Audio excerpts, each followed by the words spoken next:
Una vez más, iniciando nuestra clase en el libro de Nehemías, capítulo 6, y nos damos cuenta de la ardua labor realizada desde Esdras y a lo largo de los años, sucesivamente hasta llegar a Nehemías, a un hombre con un alto grado de compromiso, con una fe inamovible y con una dedicación para servir al Señor por encima de todas las condiciones en su contra.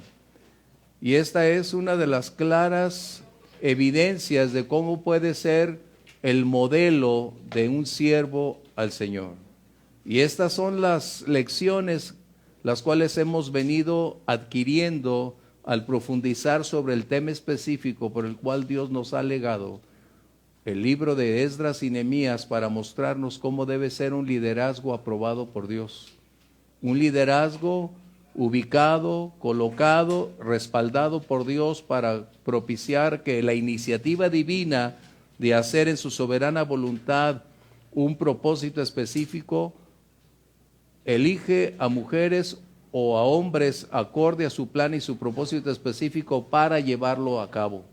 Y esto es algo que tú y yo necesitamos tener muy claro. Así que bienvenidos a la clase. Es tiempo de dedicar la oración en la búsqueda de lo alto y a la vez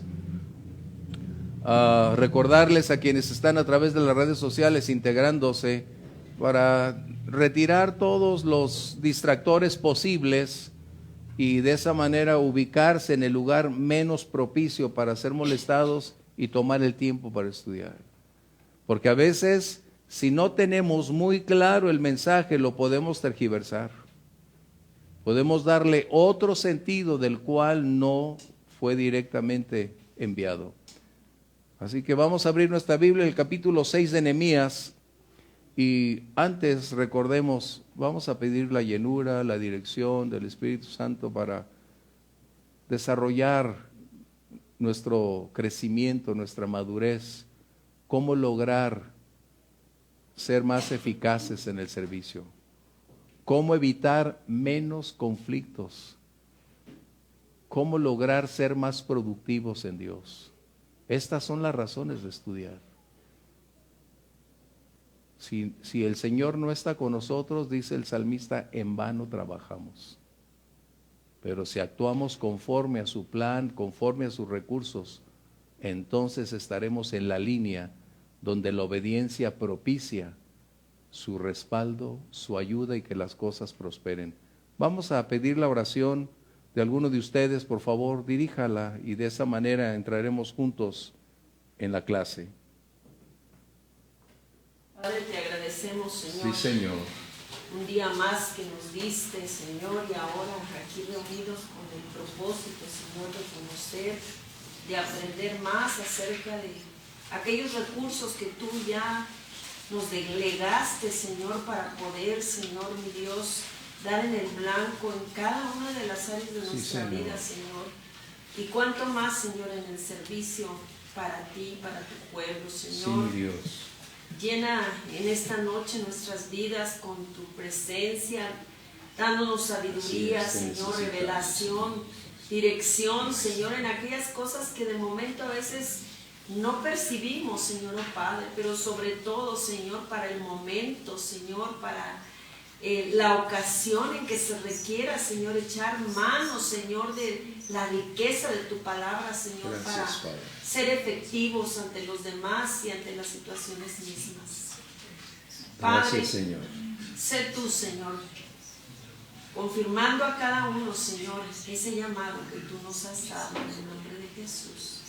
Amén. Verso 5 al verso 9 declara lo siguiente: entonces Sanballat envió a mí su criado para decir lo mismo, subraya, por quinta vez, con una carta abierta en su mano, en la cual estaba escrito: se ha oído entre las naciones, y Gasmú, que es el mismo de Sanballat, lo dice, que tú y los judíos piensan rebelarse, y que por eso edificas tú el muro, con la mira, según estas palabras, de ser tú su rey.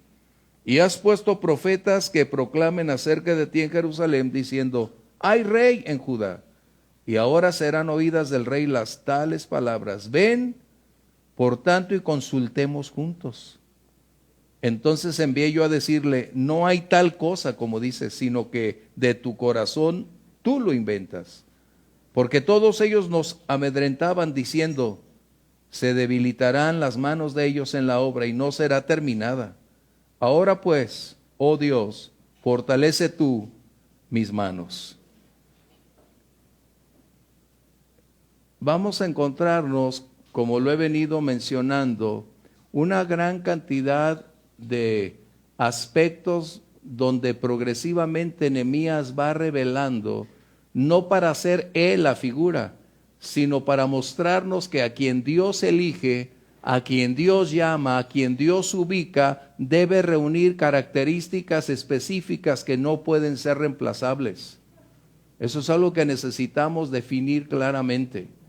No es que aún Pablo escribiera para jactarse, sino es a causa de un llamado divino, de una soberana voluntad que define lo que previamente ya Dios había declarado. Y levantaré pastores conforme a mi corazón, dice el Señor.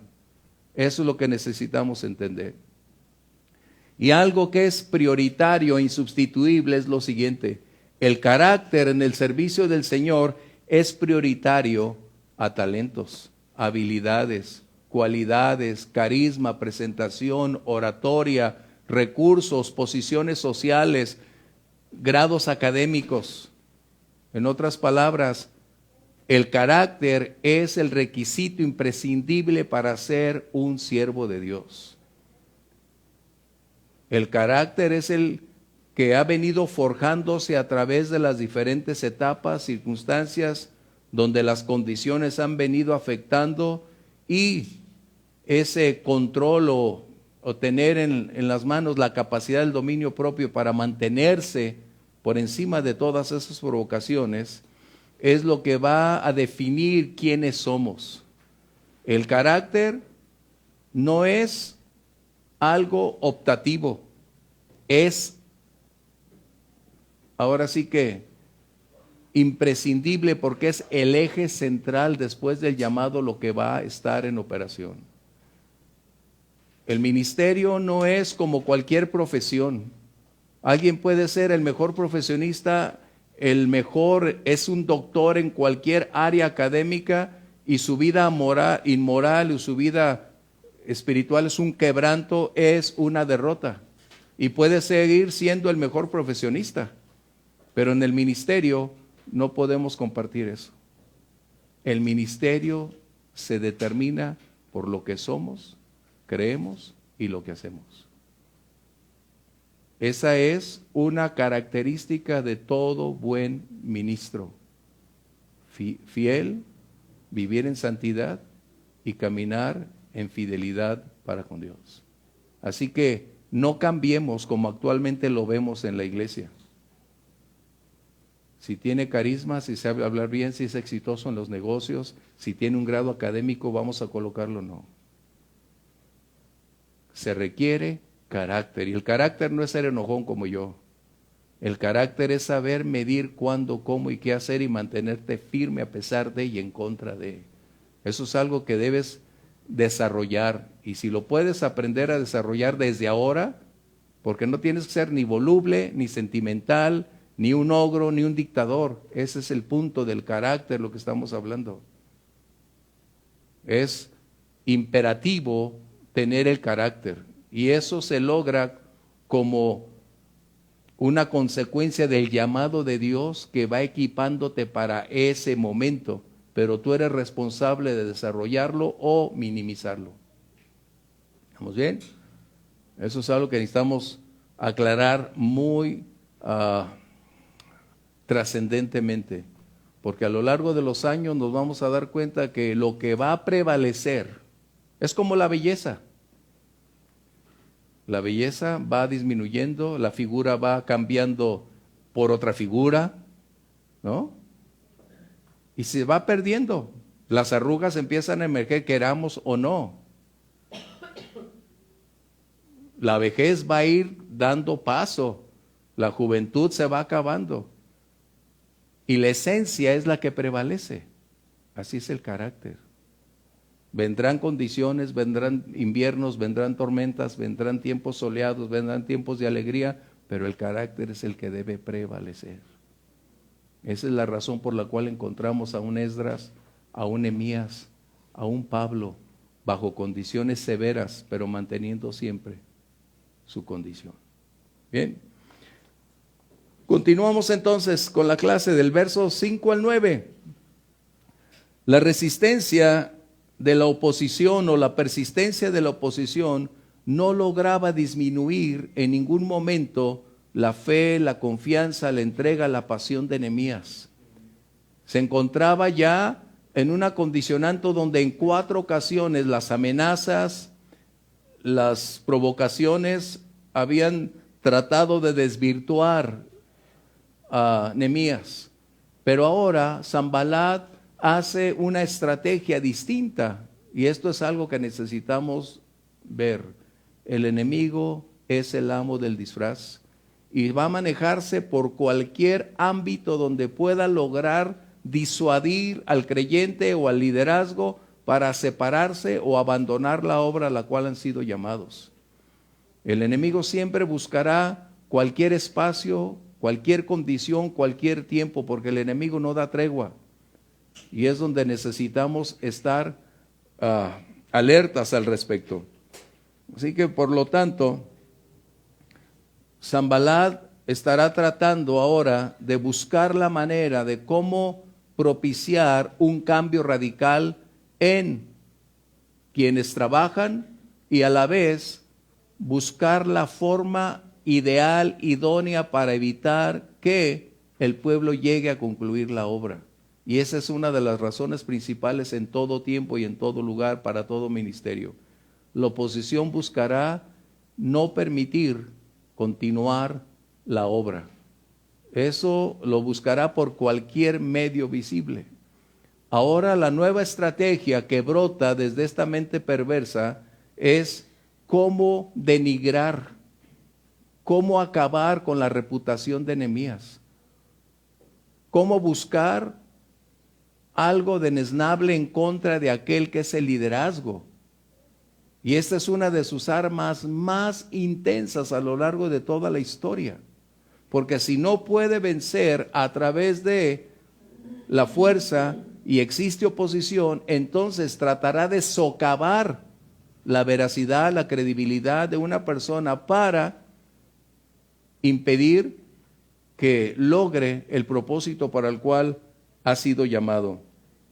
Así que de esta manera nos damos cuenta entonces que el ministerio va a enfrentar, o el servicio va a enfrentar, no solo la oposición, no solo la fuerza del enemigo, no solo principados y potestades. Vamos a encontrar una diversidad de condicionantes que van a ser difíciles a causa de ser palabras que penetran a lo profundo del alma. Palabras que van a desvirtuar a quien esté tratando de servir al Señor. Va a buscar formas específicas para incentivar a otras personas a generar una postura, una opinión y una imagen totalmente distorsionada de la verdad a la cual esa persona ha sido llamado. Esto es lo que está sucediendo con Nehemías. Sanballat entonces escribe una carta, pero es una carta con un alto contenido maligno, perverso, donde esa carta no estaba sellada. Esa carta era o estaba abierta, es decir, toda persona tendría acceso a leerla. No había privacidad, no era una carta dirigida hacia Nehemías. Era una carta con un propósito específico de que todas las personas pudieran leer su contenido y forjarse una imagen contraria, distorsionada, de quién realmente era Nehemías. Esto es lo que va a hacer el enemigo siempre. Buscará por todos los medios, y entre esos recursos uno es tratar de denigrar, difamar a quienes están tratando de servir al Señor. Así que eso no debe ser para nosotros, ni debería ser una sorpresa, Aunque a veces me encuentro, oiga, ya dijeron esto de mí. ¿Qué esperabas? ¿Qué esperabas? O sea, las personas tienen el derecho de hablar. Y si no me agrada lo que hablen, entonces voy a decidir no servir. Porque si el centro de las pláticas contra mí es el servicio, dejaría de servir. Pero ¿qué es más importante? Así que si estás preparado para escuchar lo que no te gustaría escuchar, pero que va a suceder, entonces prepárate para darte cuenta que esto va a acontecer. Esto va a acontecer. Y eso es algo que no podrás evitar. Nunca. Mientras más dedicado estés al servicio, mayor será la oposición también en ese contexto. ¿Qué sucedió entonces? Lo que públicamente Sanbalat estaba buscando no era un acercamiento amigable con Nehemías. Su propósito fundamental representaba convertir a Nehemías en una imagen totalmente contraria a lo que realmente su vida es. Fue presentar a un Nehemías oportunista, a un hombre que debería ser cuestionado por sus acciones, la posición que ocupaba y cuáles fueron sus motivaciones para llegar a ser lo que él pretendía ser. Fíjate qué impactante. Estamos en el capítulo 6 y ¿por qué no emergieron esos pensamientos en el pasado? ¿Se dan cuenta cómo va progresivamente ascendiendo, pero a la vez progresivamente el carácter de Nehemías va mostrándonos la firmeza, la ubicación, no pierde el enfoque, sus prioridades no son alteradas como resultado de recibir estas cartas o esta infamia? Por el contrario, él mantiene firmes sus convicciones acerca de quién soy, a qué fui llamado, en dónde debo estar y cómo debo estarlo. Ahí es donde debe girar nuestros pensamientos. Pero esto es importante. ¿Cuál era otro de los propósitos de Sanbalat? Generar un temor que propiciara paralizar su confianza, disminuir su fe y de esta manera tratar de salvar su vida.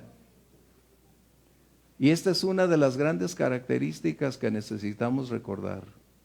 El temor forma parte de nuestra naturaleza, pero cuando caminamos con Dios, ese temor debe perder toda su fuerza. No debemos, porque no podemos retirarlo. Pero ese temor va a permanecer ahí, pero en la medida de nuestra pasión, de nuestra entrega, de nuestro servicio, será menor el impacto del temor sobre nosotros. Porque el temor paraliza la vida de las personas, inhibe la capacidad de pensamiento. No se hacen acciones, son reacciones como resultado de temer. Y esto es una de las lecciones que necesitamos aprender. El ministerio siempre conllevará también condiciones amenazantes donde el temor va a emerger, desempeñando una condición real donde nos preguntamos, ¿es realmente el llamado de Dios? ¿Debería estar aquí o mejor me regreso donde estaba o me vuelvo a mi antigua labor? Y esto no es nada nuevo. Vamos a ver dos aspectos. Lucas 12, 4 al 5, por favor.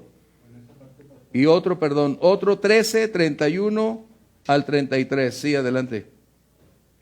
Es también aprender a separar consecuencias de nuestras acciones pasadas, que obviamente Dios las va a corregir cuando estamos siendo llamados, y la otra es la oposición del enemigo y no querer disfrazar una consecuencia con oposición. Sí, aunque vamos a verlo más adelante,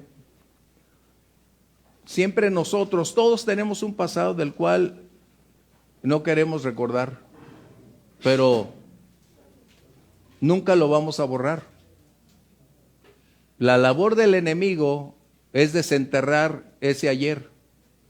Por eso cuando alguien te recuerda tu pasado, debes decirle, ya sé tu futuro, vas a estar en la condenación. Porque no somos llamados a escarbar el ayer, somos llamados a la vida nueva. Y ahí es donde debemos enfocarnos nosotros. Pero lo que vamos a ver hoy, nos vamos a dar cuenta que hay alguien interesado en ese ayer más que en el hoy. Y ese es algo crítico. Bien, vamos a ver Lucas 12, 4 al 5. Estamos hablando del temor. Y esto es lo que acontece cuando se trata de colocar un temor. ¿Por qué? Porque el temor es el arma más poderosa para impedir a una persona superar su presente y escribir su futuro. Vamos a ver esto. Mas os digo, amigos míos, no temáis a los que matan el cuerpo y después nada más pueden hacer. Pero os enseñaré a quién debéis temer. Temed a aquel que después de haber quitado la vida tiene poder de echar en el infierno. Sí, os digo, a este temed. Wow. ¿Qué quiere decir este texto? ¿Qué está hablando? ¿Comentarios? El temor al Señor hace lo contrario en nosotros a lo que hacen nuestros temores mentales y emocionales. Así es, nos lleva adelante. Gracias. ¿Qué dice esto? Podemos ubicar dos tipos de temores en un momento determinado de los cuales necesitamos colocarlos en el orden de prioridades. El temor número 1 tiene un alcance temporal limitado, la vida. Pero el otro temor tiene un alcance de eternidad. El temor reverente al Señor hace posible ir hacia adelante, continuar la carrera. Eso no significa que el temor natural ya se expulsó, eso no es, eso va a estar ahí. Pero necesitamos aprender cómo cambiar las condiciones para ir hacia adelante. El temor no debería ser nuestra limitante, debería ser el medio para continuar adelante. Vamos a ver el siguiente, 13, 31 al 33.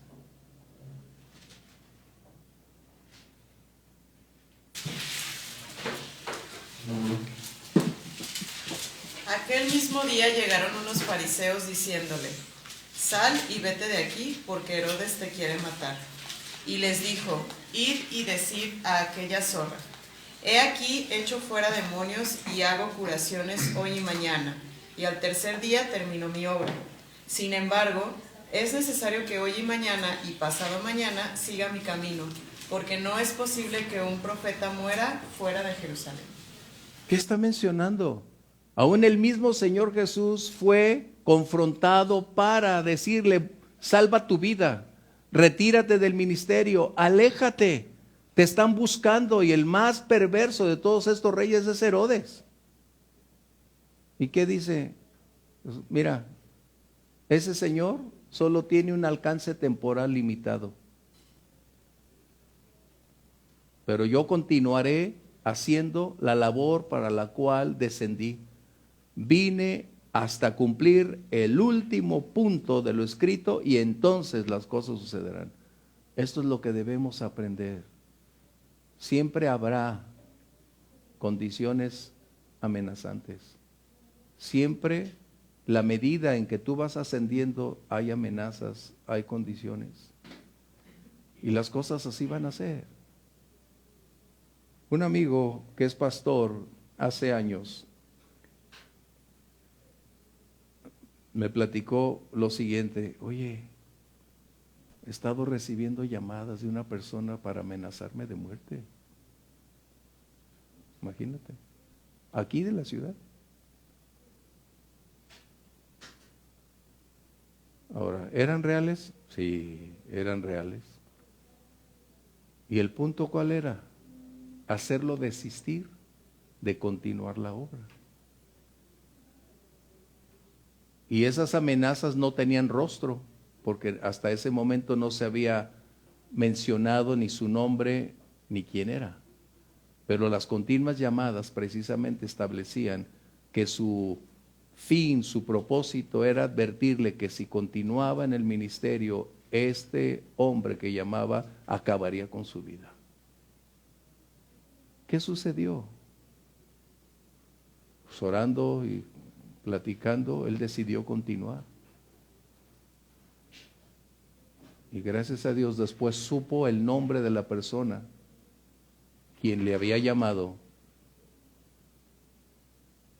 y le perdonó todas esas ofensas. Pero era real lo que estaba recibiendo. De aquí, de la ciudad. Así que no estamos hablando de hace años, estamos hablando aquí y ahora. Y esto puede suceder. ¿Por qué? El enemigo va a utilizar a diversidad de personas dispuestas y disponibles para convertirse en sus instrumentos para consolidar sus planes perversos. El enemigo a algunos no los va a forzar a hacerlo, ellos ya se predisponen para ser usados con ese propósito específico. ¿Quién contrataría a estas personas para ir a decirle al Señor Jesús, oye, escapa por tu vida? Sin embargo, el Señor Jesús dice, ¿cómo puedes venir a decirme, huye por tu vida cuando estoy dispuesto a hacerlo? Por eso fue la encarnación. Entonces, hay condiciones en el ministerio que necesitamos ponderar. Esto no significa que somos superhombres, no. Necesitamos saber cómo hacer y de qué manera enfrentar estas circunstancias para continuar adelante.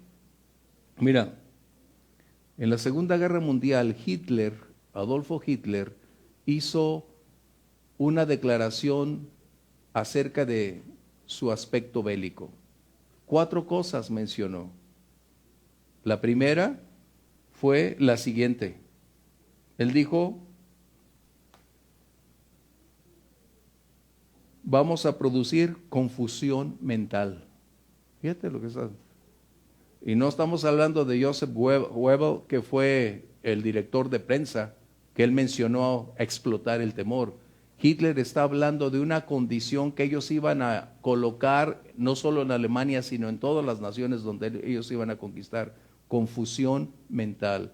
Es decir, generar un caos, una crisis, una psicosis en todos los niveles, donde las personas no tendrían la capacidad para poder definir, determinar. Y lo podemos ver en la Segunda Guerra Mundial. Y ahí están los hombres, no, yo puedo. ¿Será? O sea, una cosa es que tú y yo hablemos teóricamente y la otra es estando bajo la presión de las circunstancias, bajo las condiciones que realmente están críticas. Y tenemos que aprender que cuando vengan esas circunstancias, si es que el Señor las permite, ¿cómo vamos a hacerlo? Porque pueden suceder. Así que Hitler dice, confusión mental. Fíjate, la segunda, una contradicción de sentimientos. Porque la gente es sentimental, más que objetiva. Ay, ¿y si entrego a mi papá porque es de la oposición o me quedo callado? ¿Te das cuenta? Él estaba prácticamente haciendo una labor fundamental para desvanecer la esencia de toda persona, para hacerle perder su voluntad, su capacidad, su carácter, sus principios, de tal manera que todas las personas simplemente reaccionaran a el pavor. La siguiente, indecisión. 4 cosas, dijo él. Indecisión. ¿Qué es la indecisión? Es no tener la habilidad de forjarte un criterio para decidir qué hacer y qué decir. Indecisión. Y ese es un problema con la mayoría de las personas. Oye, no sé. ¿Qué opinas? Ay, no sé.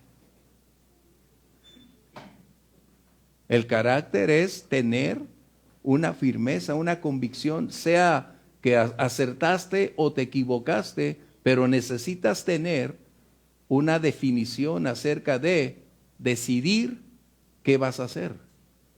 Y esta es una de las características que el temor produce, indecisión.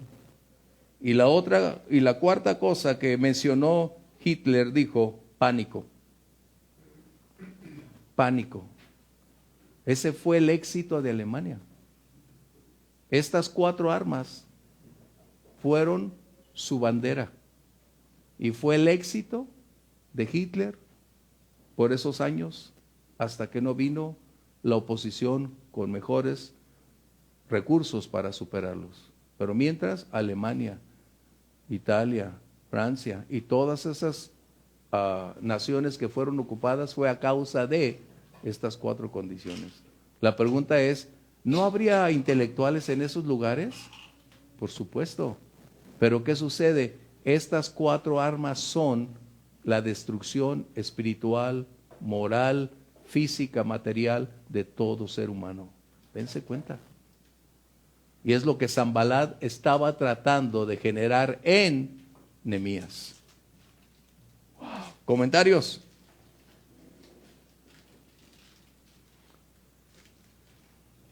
Wow. No, nomás uno. Recuerden, estamos hablando de amenazas, de temor en el creyente o en el liderazgo. Y es lo que sucede.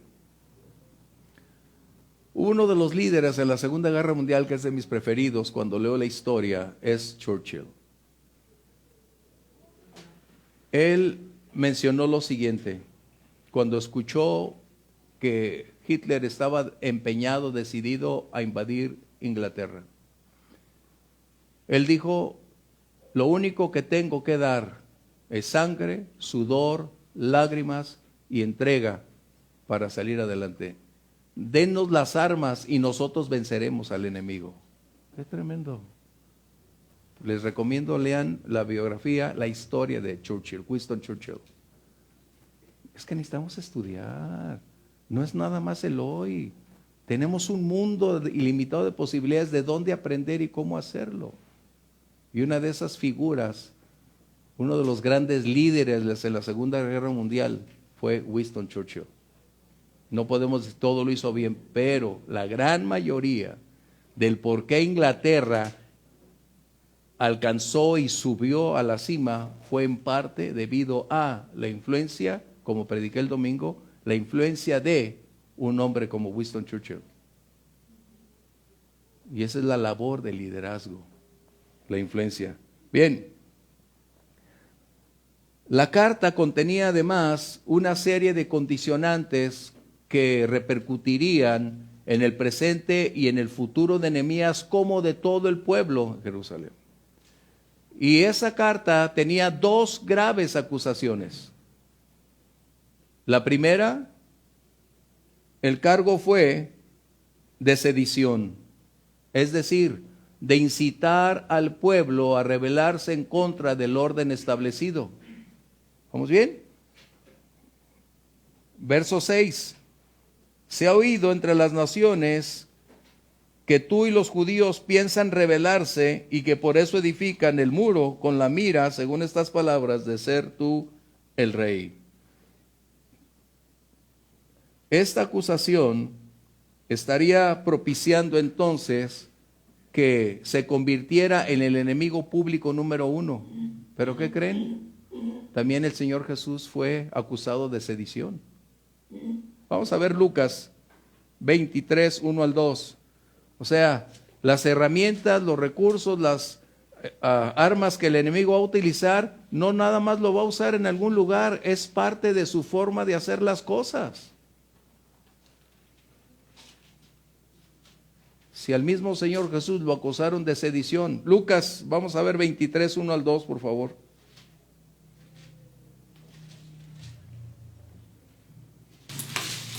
Levantándose entonces toda la muchedumbre de ellos, llevaron a Jesús a Pilato y comenzaron a acusarle diciendo: a este hemos hallado que pervierte a la nación y que prohíbe dar tributo a César, diciendo que él mismo es el Cristo, un rey. ¿Se detendrá el enemigo contra alguno de nosotros? No quiere decir que vamos a ser mártires, no, pero debemos preparar o estar preparados para darnos cuenta que los mismos procesos, circunstancias, condiciones que ha usado en el pasado, volverá a utilizarlos el día de hoy de acuerdo a sus malvados planes, porque el enemigo tiene una enorme cantidad de recursos para irlos colocando en la medida de la oposición. Pero si uno no funciona, reemplazará por otro y utilizará otro hasta lograr que uno de esos recursos logre su objetivo: detener, difamar y alejar al creyente o al líder del propósito al cual Dios lo ha llamado. Así que aún el Señor Jesús fue acusado de sedición. Está incitando a otros a no obedecer al rey.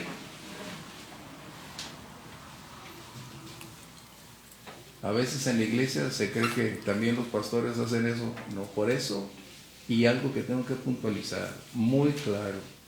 Si un buen día Dios los llama a ser líderes, la política no entra en el púlpito. En ningún sentido, en ninguna medida, ni un color, ni una palabra. Si algo necesitan tener muy en claro es nada de involucrarse en aspectos que son contrarios a la enseñanza del Señor Jesús. Jesús dijo: mi reino no es de este mundo. El púlpito no es para propiciar algo. Y estos últimos acontecimientos en el país han estado involucrando a una cantidad de pastores en los procesos que estamos viendo a nivel nacional, si no lo sabían, a iglesias y a pastores. Así que mucho cuidado con eso, mucho cuidado. Ese es un tema muy crítico. Y nada de recibir ayudas, nada de entrar en contextos de esa naturaleza. Si algo necesitan es aprender que Dios es suficiente. Dios es suficiente. Esto es muy importante. La segunda acusación de Nehemías. El gobernador, que era Nehemías, Sanbalat lo acusa de tratar de acrecentar una posición con el propósito de convertirse en el rey de Israel. En otras palabras, lo estaban acusando de insurrección. La insurrección no solo es la promoción, como es la sedición, sino es la participación ya de una condición multitudinaria de personas con el propósito de derrocar, derribar, destruir la autoridad establecida. ¡Qué terribles! Recordemos que Atarjerjes, que era el rey, si recibía esta carta, colocaría a Nehemías no como copero, lo llevaría al cadalso, y a todos aquellos que estaban con él. ¿A quién no nos daría miedo recibir esa noticia? ¿Se dan cuenta cómo en ocasiones amenazas, temor y la difamación de la persona se convierte en estragos más profundos que otro tipo de circunstancias? Porque una reputación de una persona se puede perder en 2 minutos. Lo que le ha costado una vida de construir, en 2 minutos se puede destruir. Y ese es el punto que el enemigo estaba tratando de realizar.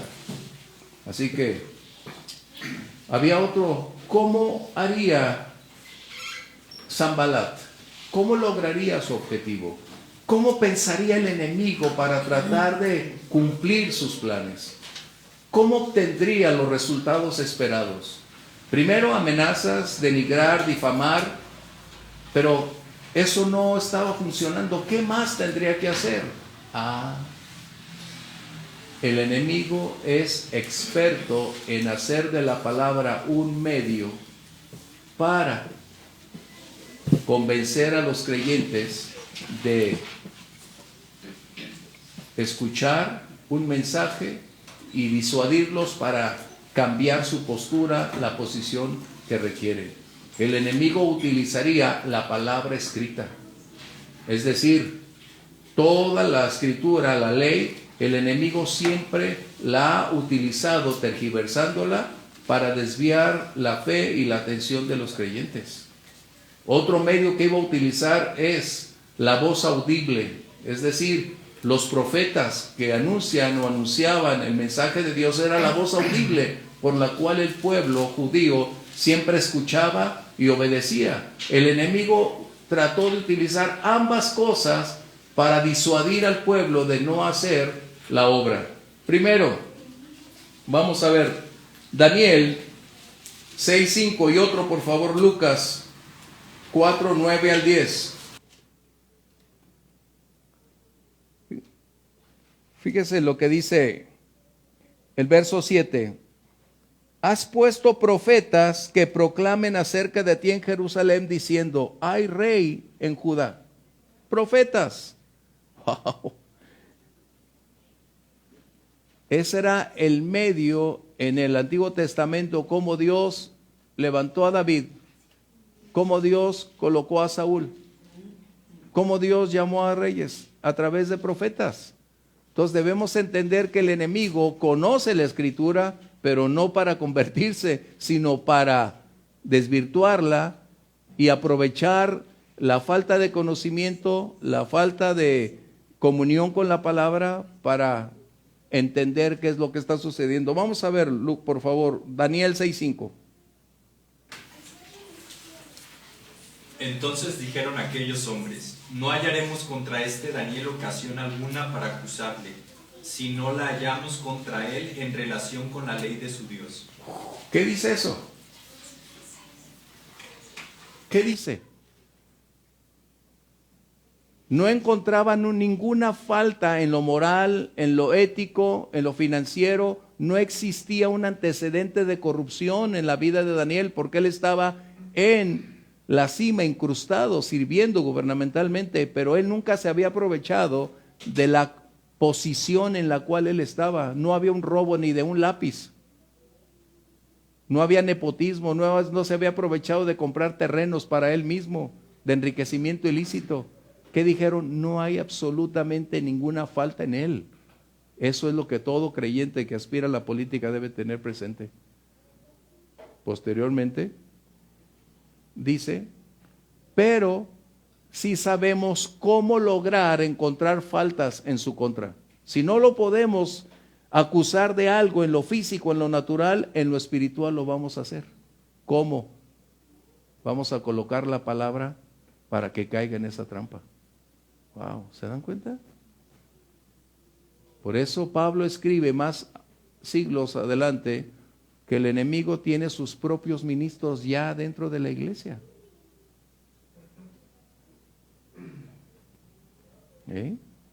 Ya están ahí. Qué tremendo. El siguiente texto, por favor, Lucas 4:9 al 10. Y le llevó a Jerusalén y le puso sobre el pináculo del templo y le dijo, si eres hijo de Dios, échate aquí abajo, porque escrito está, a sus ángeles mandará acerca de ti que te guarden. Para que tu pie no tropiece en pie. El enemigo citó la escritura, pero le faltó citar los contextos. Pero ese es el punto. Su estrategia para un creyente es atacarle directamente bajo el mismo esquema de la fe, la palabra, para confrontar y tratar de desvirtuar, alejar, para desviarse del propósito, diciendo esto es lo que Dios dice. Recordemos, desde el inicio de los tiempos el enemigo lo ha hecho. ¿Qué hizo en el huerto de Edén? Con que Dios dijo. ¿Recuerda? Con que Dios dijo. Así que debemos tener mucho cuidado con lo que escuchamos y a quién escuchamos. Tengamos cuidado con eso. Es imperativo. ¿Sí?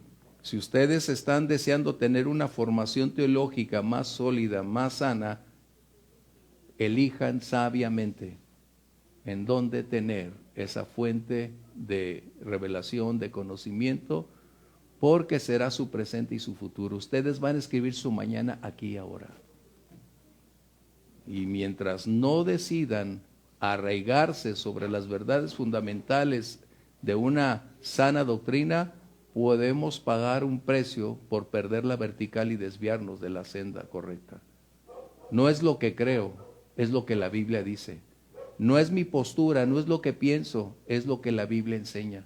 Ahí es donde debe radicar la firmeza de nuestra fe, en que Dios dice, Dios dijo.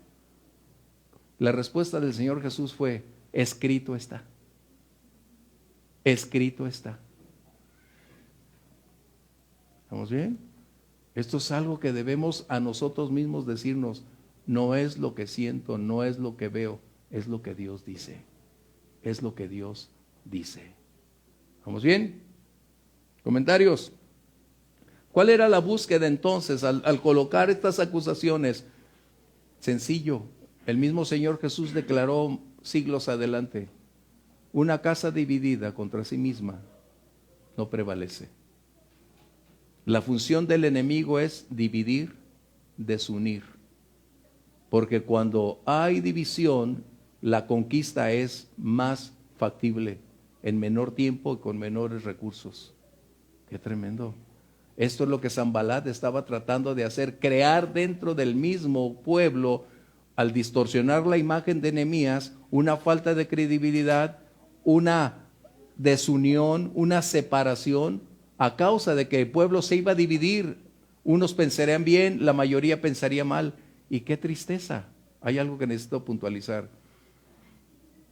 Siempre en la iglesia como fuera de la misma, hay una gran multitud que siempre está dispuesta a creer rápidamente lo malo antes de verificar los hechos.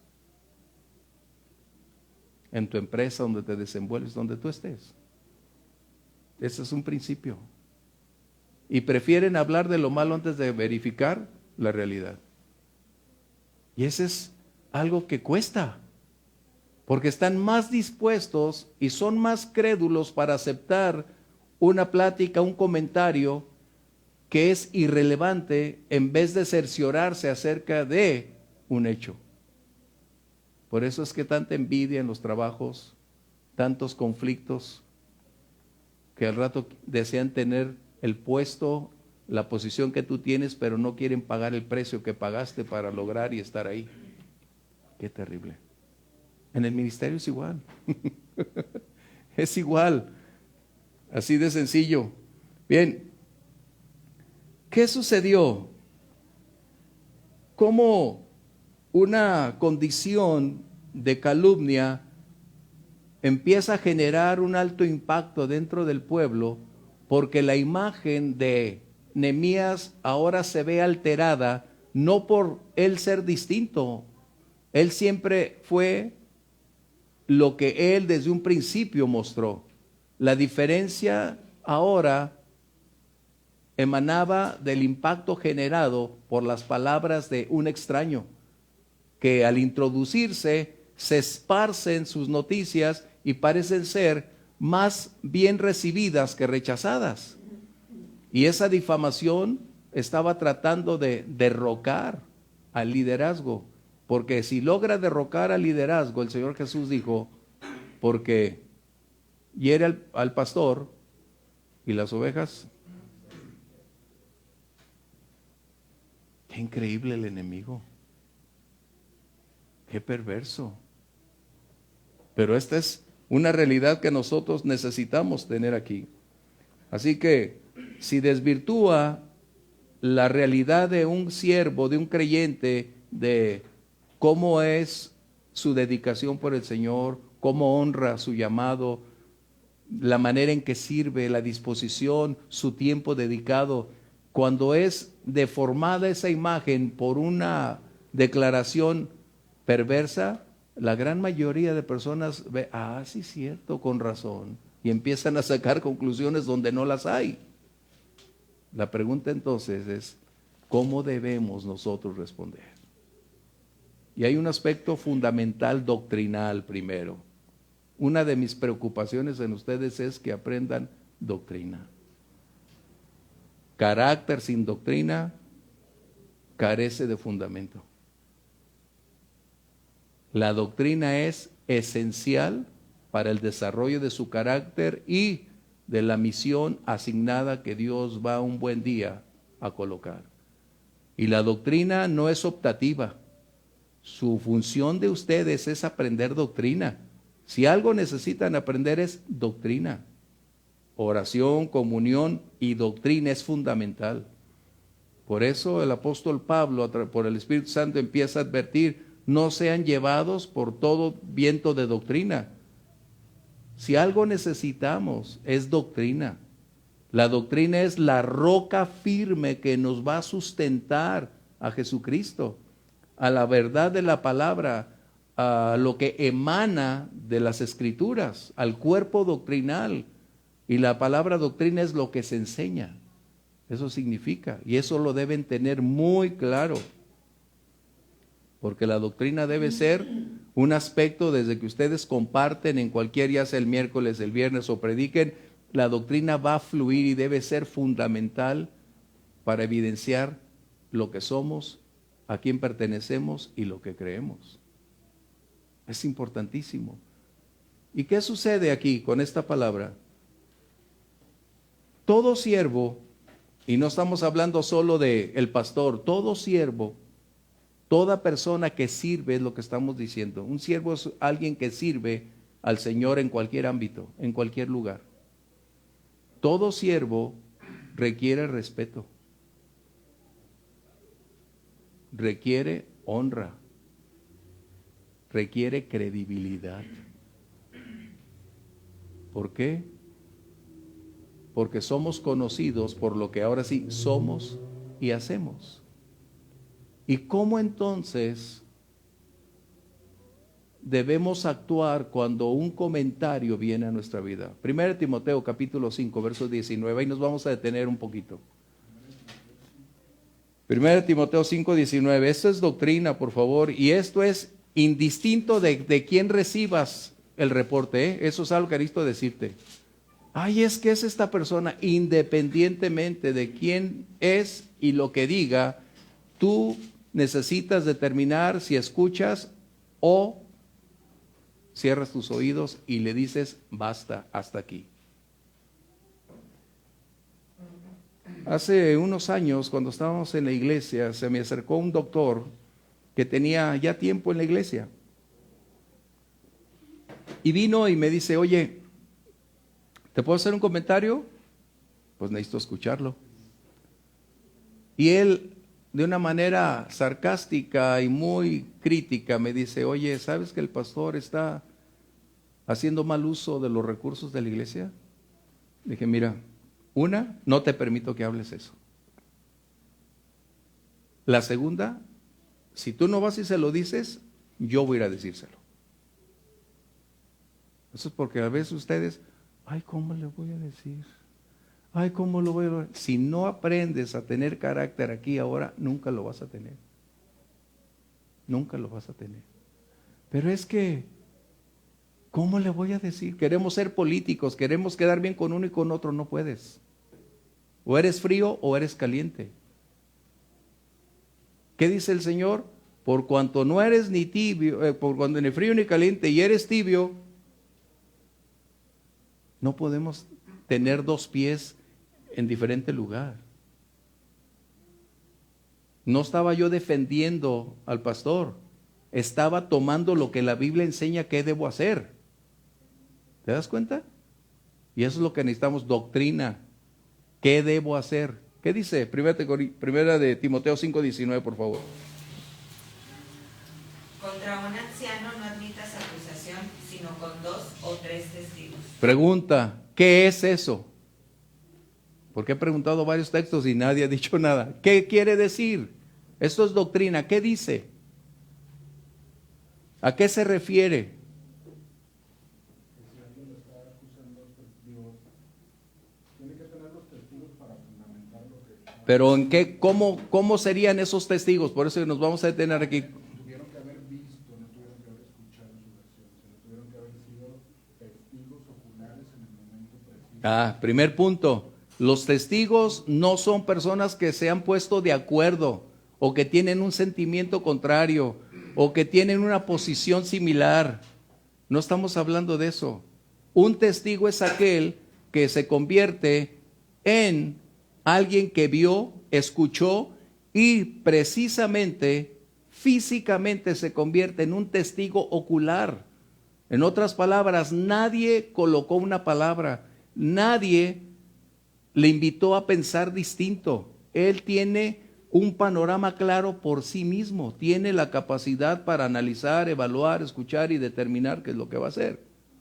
¿Vamos bien? Así que no participen ni se entremetan en lo que a otros no es grato. ¿Qué más? ¿Qué dice ahí? ¿Qué dice? No recibas. ¿Qué significa recibir? A ver, platícame, dime. Quiero saber. O mira, no quiero saber, pero ¿cómo fue? Pero ¿cómo le voy a decir que no si es muy cercano a mí? Pero platícame para saber cómo le digo. Okay. Eso es algo que ustedes necesitan. Recuerden que mencioné carácter. El carácter es precisamente mantenerte en esa posición.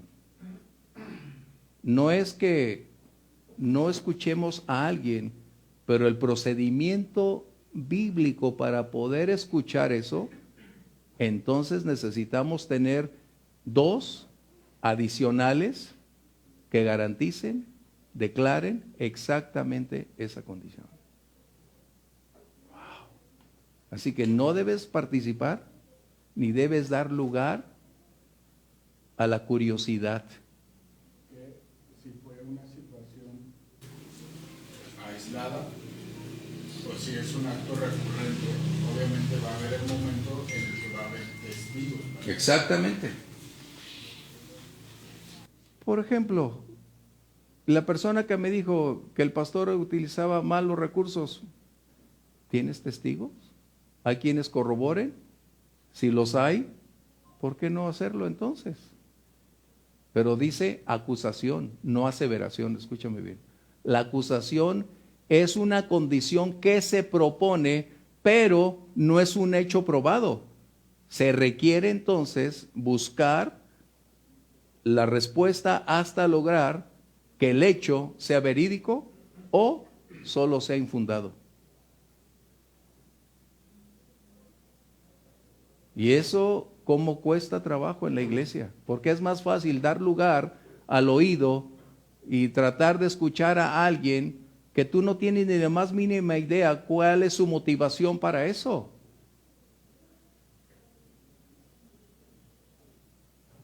Si Nehemías estuviera en este momento con nosotros, si él fuera el líder en la iglesia, ¿qué haríamos? Pero Sanbalat dijo, hasta escribió una carta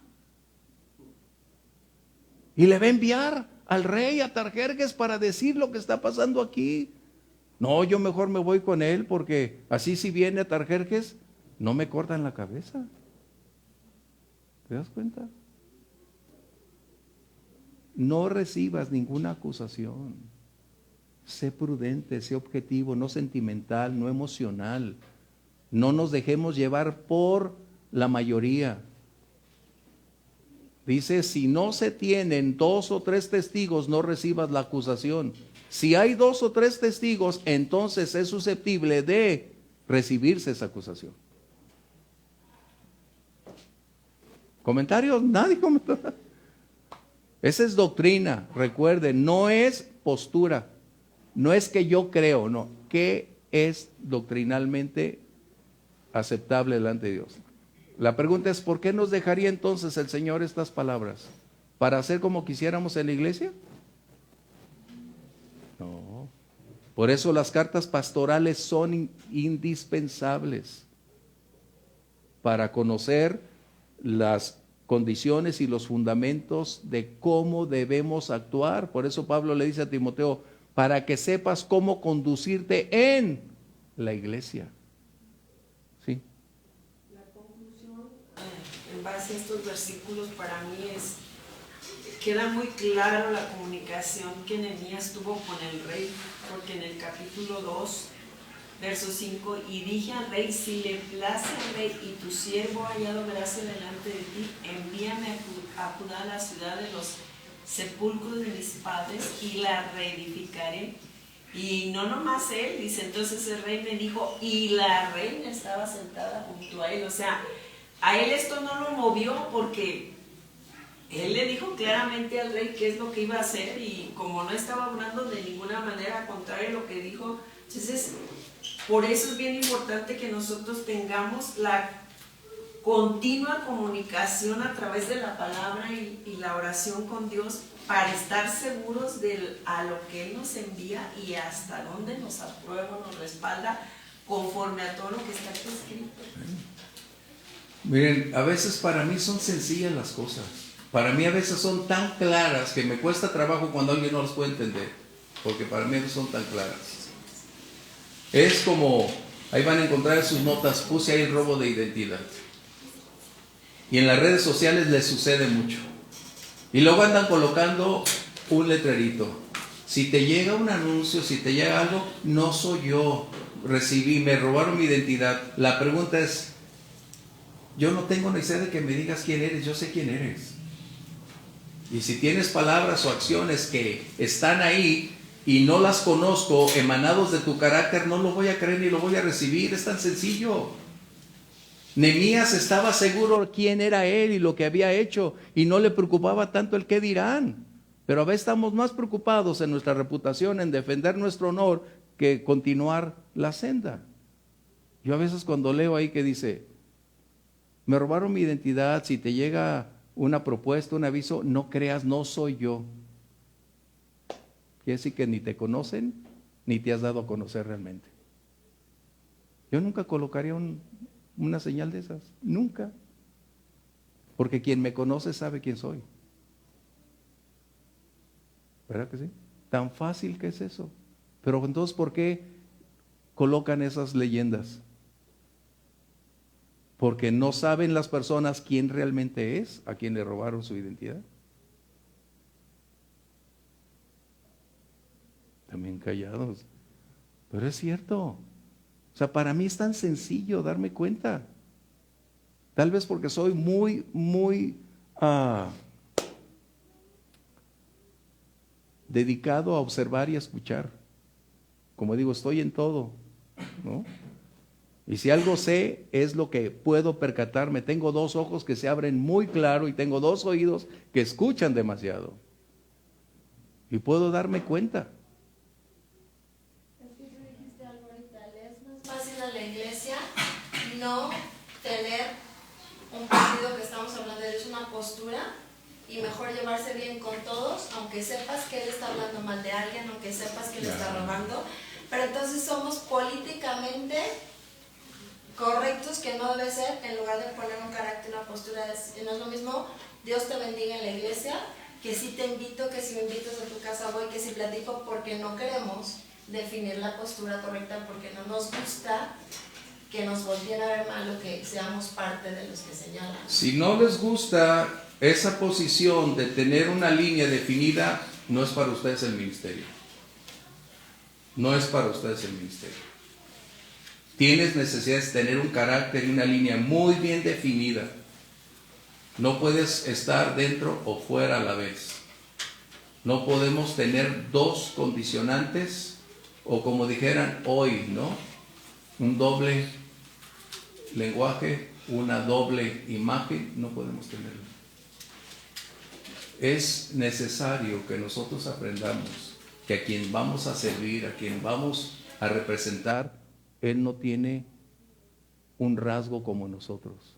Él espera que seamos fieles, leales, transparentes, que seamos quienes aman lo que Él ama, defiendan lo que defiende y nos comportemos como es digno de Él.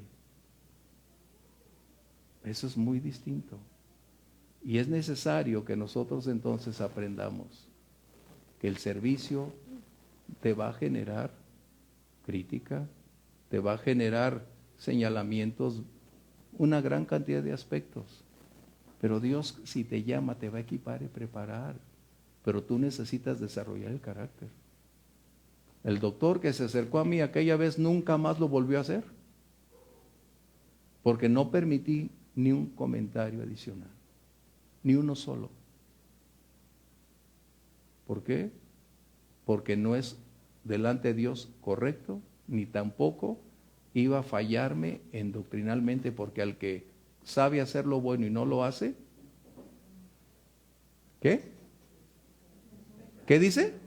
Necesitan saber Biblia, por favor, aprender textos. Porque el que sabe hacer lo bueno y no lo hace, le es considerado. Porque al que más se le da, más se le va a pedir.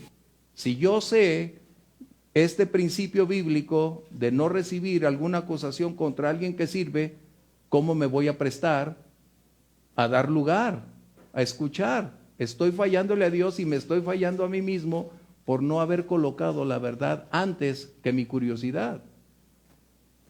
No es igual que la profecía, que debemos examinar la fuente, el origen de quién la está colocando y se puede juzgar, a esta ocasión de recibir una palabra que, sin importar quién sea la fuente, es o cierras la puerta o te conviertes en cómplice. Eso es obvio. Así que se los digo porque siempre va a suceder. Bien, vamos adelante para que nos ajuste el tiempo.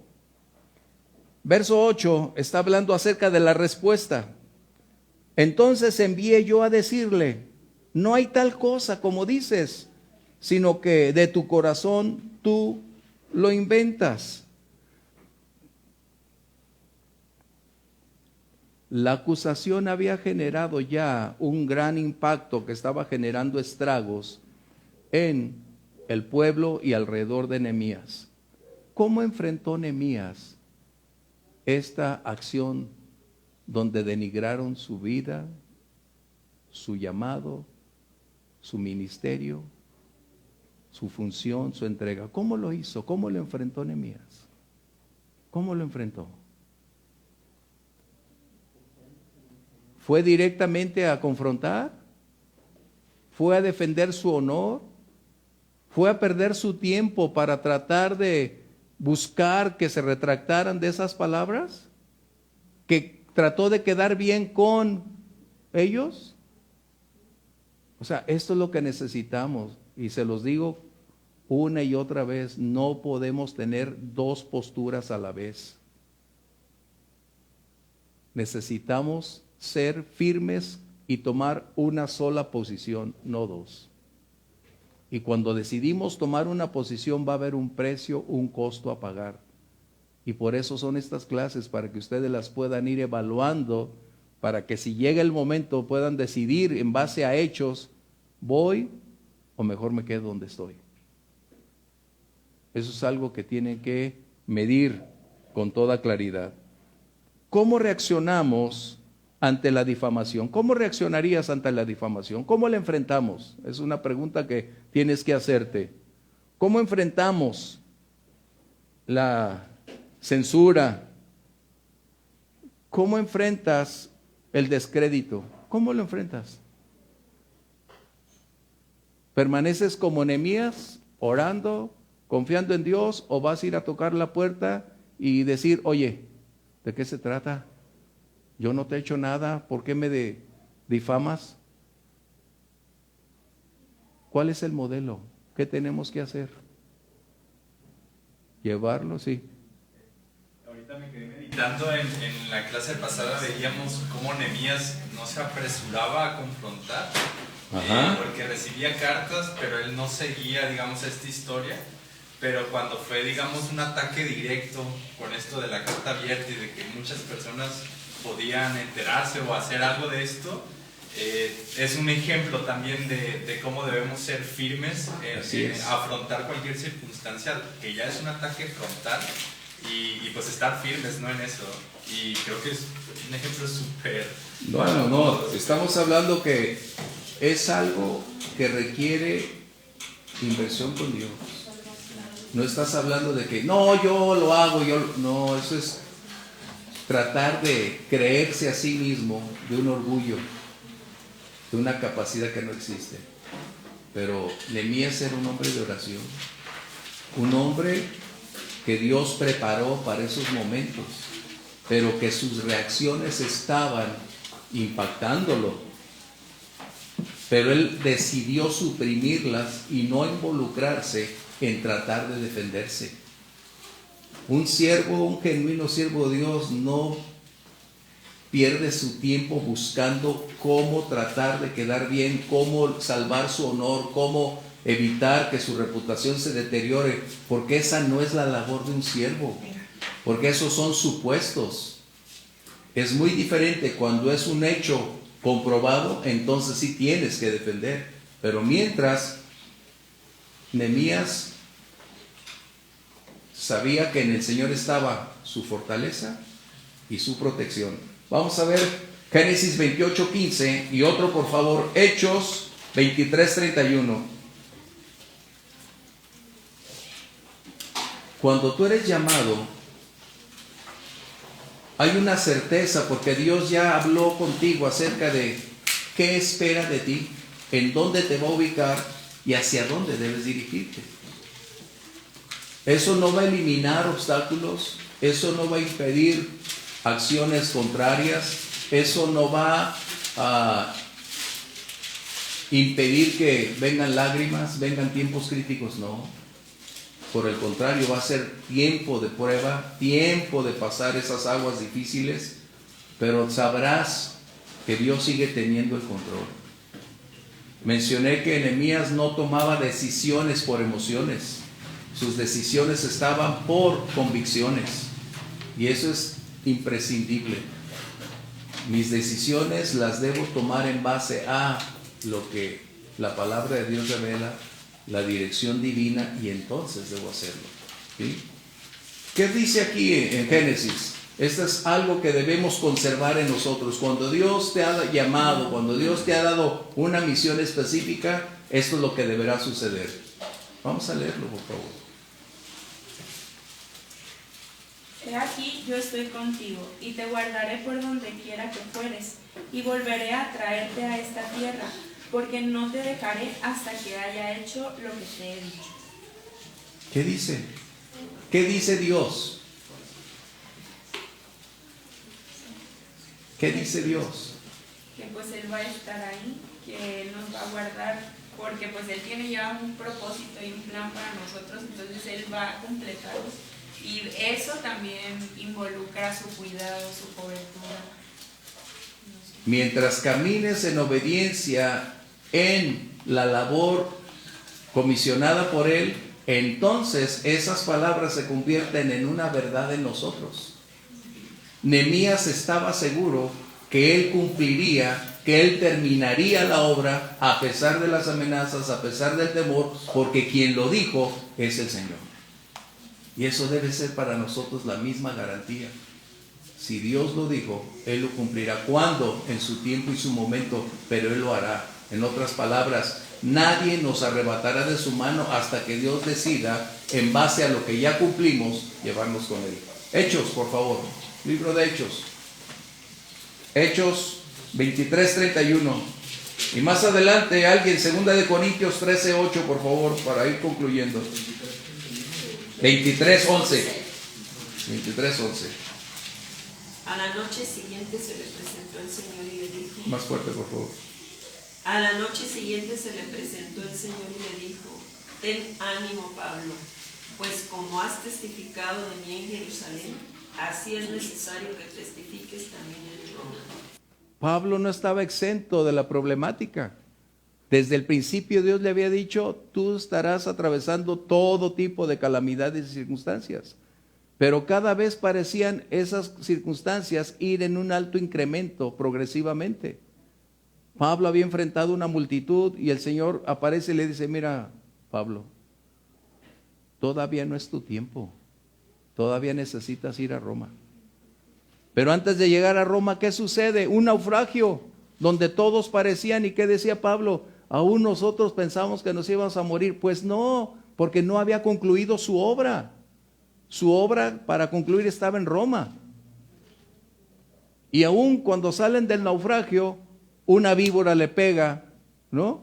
Y todo, se va a morir. No, mientras no culminemos la obra que Dios nos ha encomendado, no deberíamos irnos. No deberíamos ir, Grimaldo.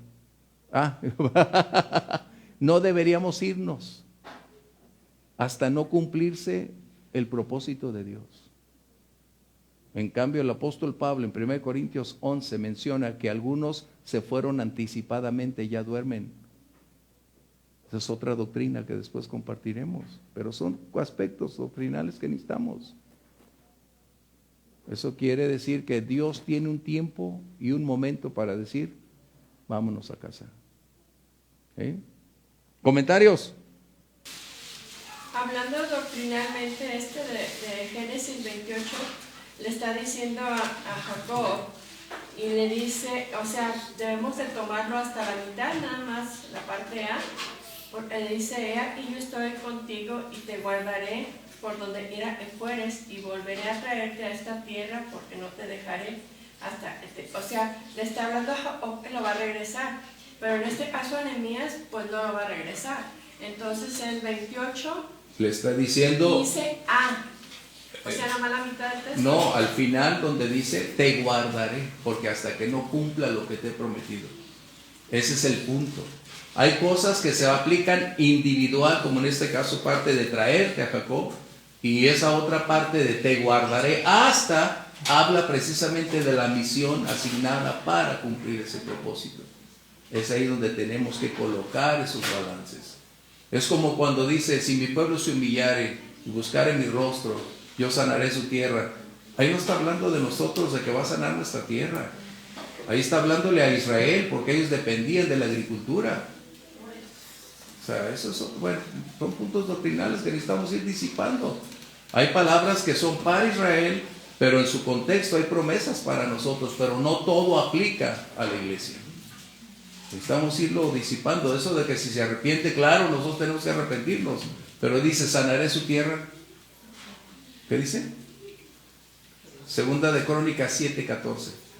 Necesitan aprender textos, por favor.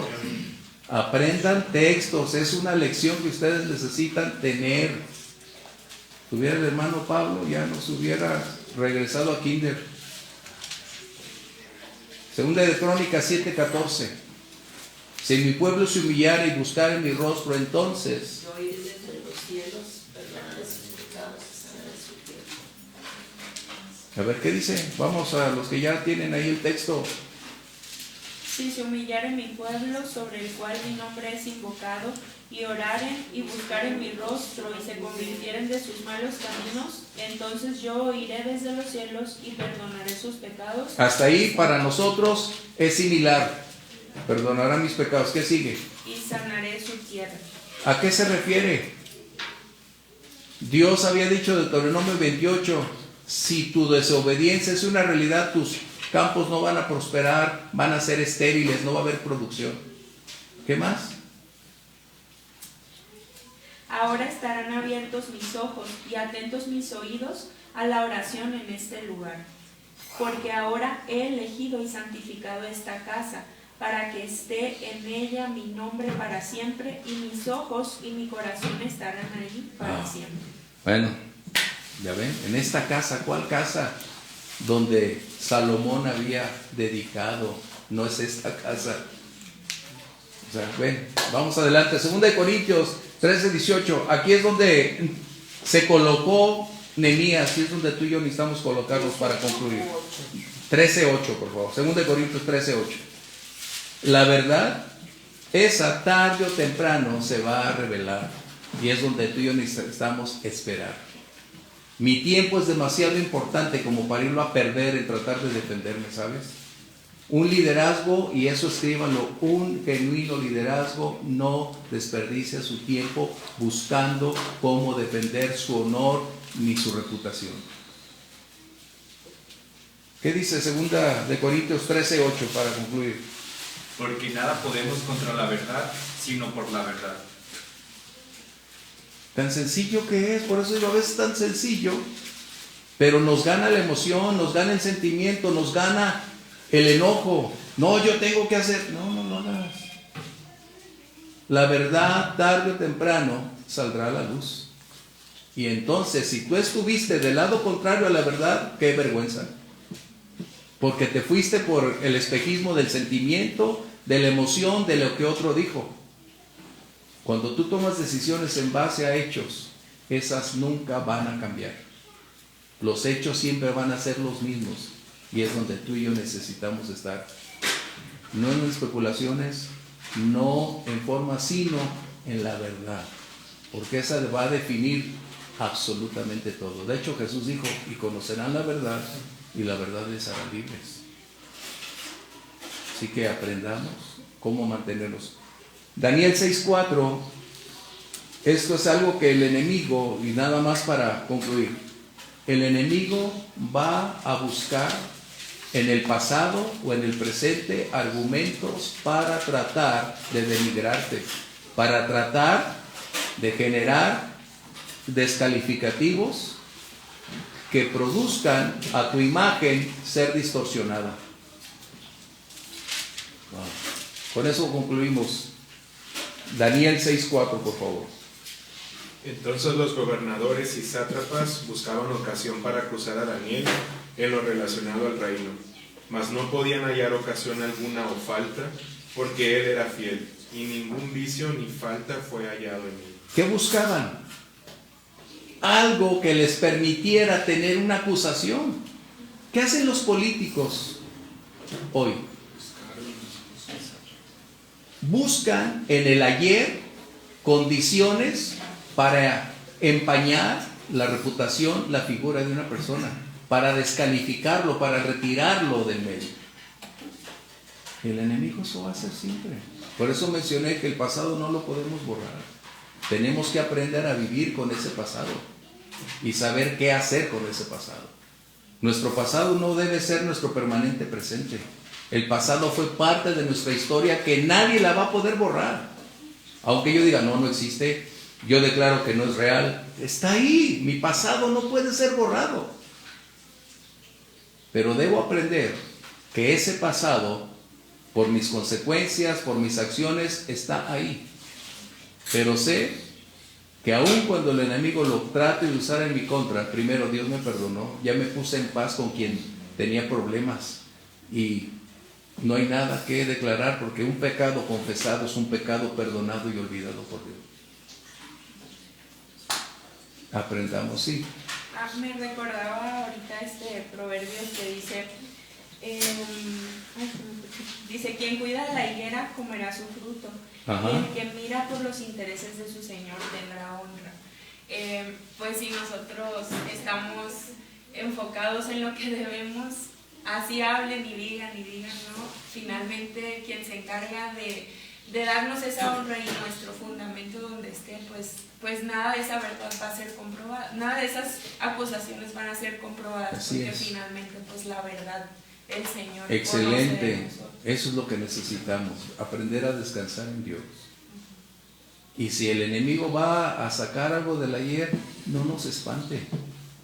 No nos coloque en crisis. Ahora, ¿cómo le hago? ¿Cómo cubro? ¿Qué digo? No tienes que decir nada. Nada. Porque sería darle más importancia a lo que ya fue perdonado, más al pasado la importancia que a tu presente y tu futuro. Ahora, ¿tú crees que cuando Dios llama a alguien a su servicio, no conoce su pasado? ¿No conoce lo que hubo ayer? ¿No sabe hasta dónde estuvo adentro de ese pozo? Pero si a Dios le place limpiarlo, sacarlo, restaurarlo y llevarlo al servicio, las consecuencias de ese pasado pueden alcanzarme. Es decir, las cosas, los hechos que sean sacados a la luz, pero en relación con el Señor no hay nada que me detenga de seguir sirviendo a Dios. ¿Estamos bien? Lo que pasa es que el enemigo es el que quiere sacar, porque Dios dice que Él borra nuestros pecados porque los aventó al fondo de la mar. Amén. Entonces nunca se acordará de ellos. Exactamente. Pero el enemigo quiere venir y para desvirtuarte y ceses de continuar tu labor. Ese es el punto. Ahora, ya es tarde, ¿no? Pero dice que el que confiesa y se aparta alcanza misericordia. Pero cuando no se confiesan las faltas, todavía no existe esa declaración ante Dios. Pero cuando tú dices, Señor, ¿cómo puedo empezar? Y confesamos nuestras faltas y nos sustraemos de seguir en ese ámbito, entonces el perdón se convierte en una realidad. Bueno, vamos concluyendo. ¿Comentarios adicionales? ¿Ya todos estamos bien? Pues no, hoy no hicieron nada de comentarios. Los asustaste.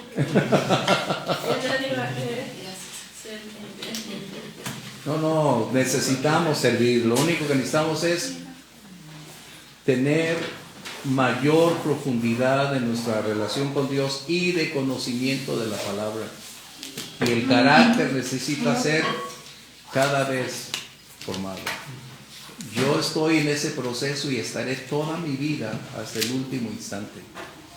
Pero Dios sigue trabajando conmigo como el alfarero con sus manos. Pero entiendo que si no coloco ese barro en sus manos, ya elegí quedarme como estaba.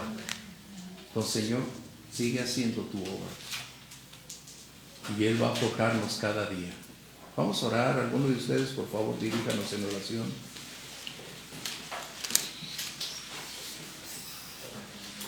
Mi Dios, te damos gracias porque nuevamente, mi Dios, nos Muchas permites gracias, tener Dios. un